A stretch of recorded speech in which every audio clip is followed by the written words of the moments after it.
உலகின் இருளை போக்கும் ஆற்றல் பெற்ற அரிய சக்தி இரண்டு மட்டுமே. ஒன்று செங்கதிர், மற்றது செந்தமிழ் என்று தண்டி அலங்காரம் பேசுகிறது. தமிழுக்கும் தமிழ் உறவுகளுக்கும் வணக்கம். சவுதியிலிருந்து முனைவர் பாக்யலட்சுமி வேணு. தமிழ் இலக்கியத்தில் குறிஞ்சி, முல்லை, மருதம், நெய்தல், பாலை என ஐவகை நிலங்களில் பாலை எனப்படும் மண் நிறைந்த பிரதேசத்திற்கான தெய்வம் கொற்றவை. கொற்றவை கொற்றம் கூட்டல் அவை. கொற்றம் என்றால் வீரம், வெற்றி என்ற பொருள்படும். அவை என்பது பெண்ணை குறிக்கும் சொல் என்பது அனைவரும் அறிந்த ஒன்றுதான். சங்க இலக்கியங்களில் இவளை படையோல் எனவும் காணவர் செல்வி எனவும் குறிப்பிடுகின்றனர்.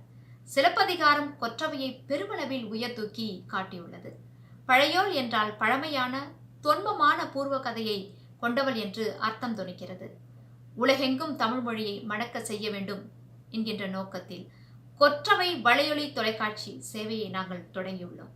இதன் மூலம் தமிழ் மொழி, கலாச்சாரம், பண்பாடு சார்ந்த நிகழ்வுகள், உழவு, பாரம்பரிய விளையாட்டு ஆகியவற்றை உலகெங்கும் வசிக்கும் தமிழ் மக்களுக்கு கொண்டு செல்லும் நோக்கில் கொற்றவை வலையொலி என்ற தொலைக்காட்சி சேவையை நாங்கள் இன்று தொடங்கியுள்ளோம்.